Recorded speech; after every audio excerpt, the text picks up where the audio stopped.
Hello everyone, welcome to my eco classes. I am Divyanshu Sharma.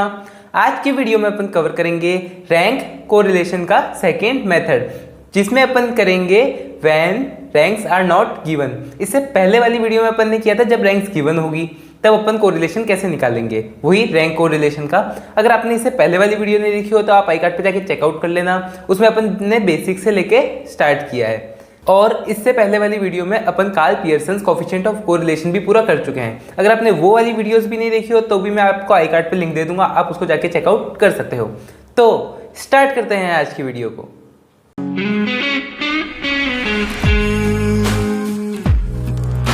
Start करते हैं as a अपन basic introduction से।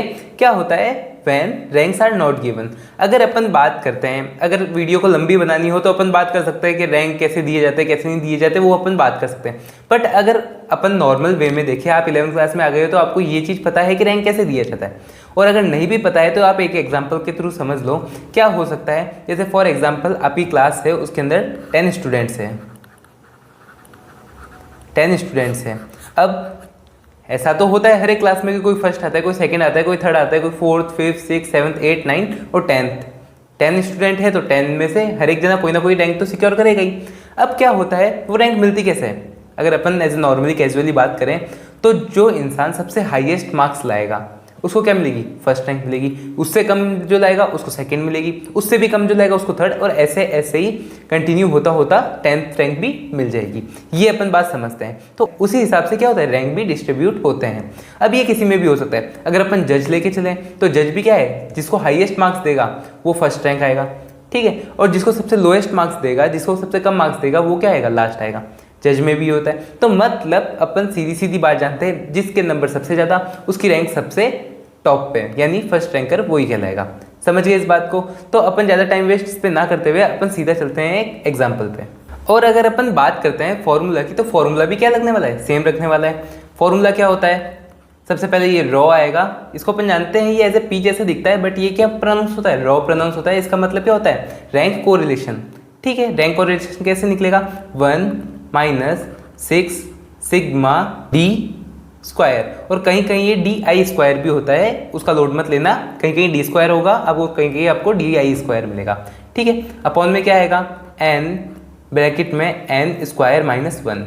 ये फॉर्मूला आपको दिखेगा। और कहीं कहीं ऐसा भी हो सकता है आपको ये ऐसे दे देवे 1 - 6 sigma D square upon N cube -n, ठीक है। ऐसा भी दे सकता है। ये अगर आप इसको नीचे वाली चीज़ को सॉल्व करोगे तो यही आ जाएगा। इसमें दोनों में कोई भी डिफरेंस नहीं है, ये आप समझ गए होंगे। और अगर अपन बात करते हैं डी की, डी कैसे निकलता है? रैंक 1 में से रैंक 2 में अपन को माइनस करनी होती है तो डी निकल जाएगा।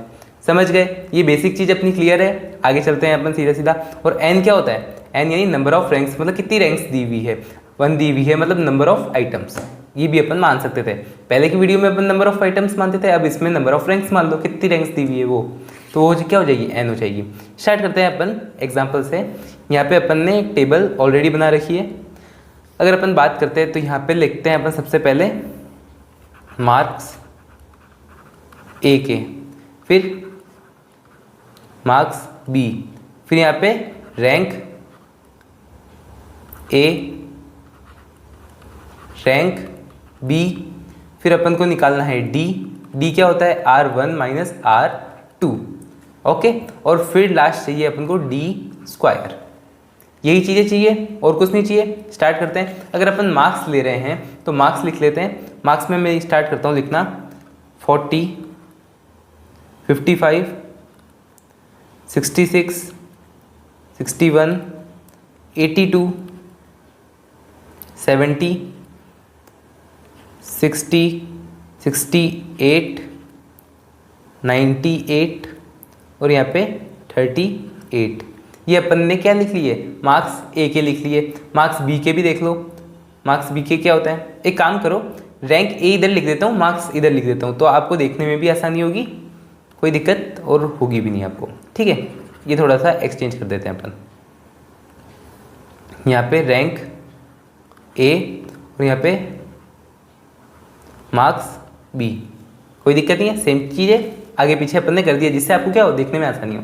फिर अगर अपन बी के मार्क्स लें तो बी के मार्क्स ले सकते हैं अपन ऐसे 52, 45, 60, 66, 91, 70, 39, 85, 88, 58, ये अपन ने दोनों के मार्क्स ले लिए हैं। अब अपन इसको सॉल्व करना स्टार्ट करते हैं। अगर अपन सॉल्व करना स्टार्ट कर रहे हैं, अपन को चाहिए सबसे पहले रैंक्स क्या होती है, क्योंकि अपन रैंक कोरिलेशन निकाल रहे हैं, अपन को रैंक निकालनी पड़ेगी। हाईएस्ट मार्क्स फर्स्ट रैंक, उससे कम मार्क्स सेकेंड रैंक। तो इसमें से हाईएस्ट मार्क्स देखो, मार्क ए में से 98 सबसे हाईएस्ट आ रहे हैं, तो ये हो गई इसकी फर्स्ट रैंक 1। फिर इससे कम किसके हैं देखते हैं, 98 के बाद फिर सीधा है 82, क्या है 82 है, तो इसको अपन ने दे दी सेकेंड रैंक। 82 के बाद, या फिर आप ऐसे भी कर सकते हो, सबसे कम से गिन सकते हो, इसमें कोई दिक्कत नहीं है, आपको जैसे निकालना है आप वैसे निकालो।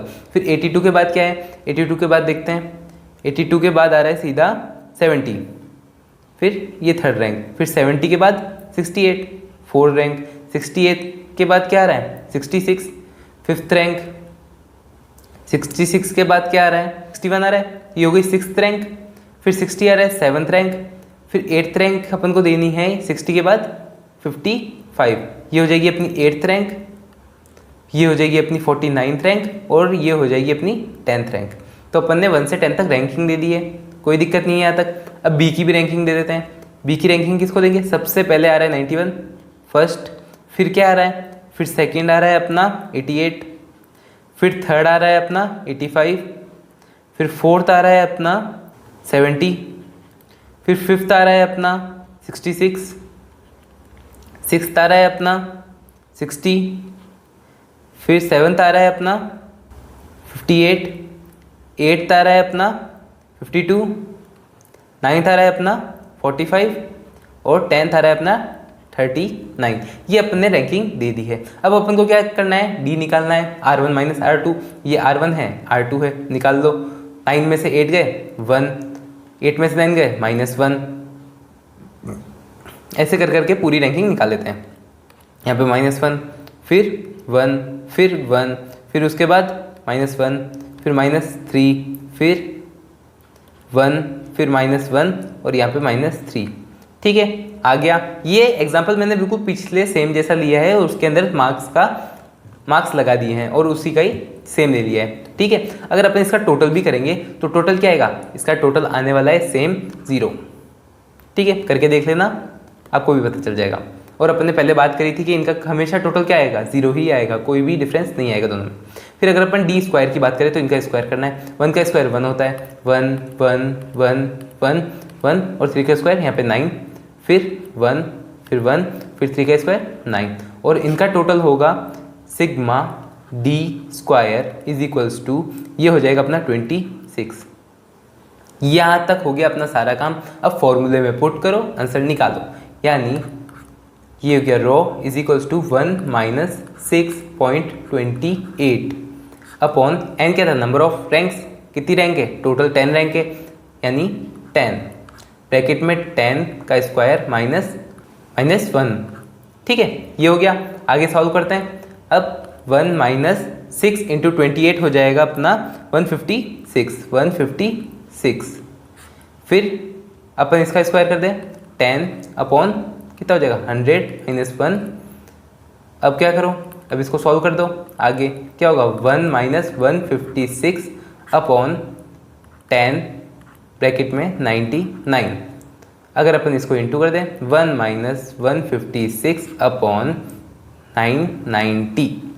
ठीक है, इसको सॉल्व करो, क्या आ जाएगा 1 माइनस 0.157, ये आ जाएगा अपना पॉइंट में। अब अगर अपन इसको माइनस करें तो क्या आ जाएगा 0.8 4 और 3, ये अपना आ जाएगा रो, यानी रैंक कोरिलेशन। ये आ गया अपना रैंक कोरिलेशन। ठीक है, तो इसके अंदर भी क्या है, high degree of positive correlation. ठीक है, ये आपको लिखना है, वहाँ पे अच्छे से लिखना, मैंने आपको यूं ही लिख दिया है, मैंने आपको समझाने के लिए यूं ही स्पीड में लिख दिया है। ठीक है, तो यही होता है अपना रैंक कोरिलेशन जब अपन को रैंक्स गिवन नहीं होती। तो होप आप ये समझ गए होंगे। इतनी कोई बड़ी रॉकेट साइंस नहीं थी, आपको ये वीडियो समझ में आई होगी। तो होप आपको ये वीडियो समझ में आई होगी, अच्छी लगी होगी। अगर आपको ये वीडियो अच्छी लगी हो, समझ में आई हो, तो वीडियो को लाइक कर देना, चैनल को सब्सक्राइब कर देना। कोई भी डाउट हो, क्वेश्चन हो तो आप कमेंट बॉक्स में इजीली पूछ सकते हैं। अपन मिलेंगे नेक्स्ट वीडियो में। Thanks for watching.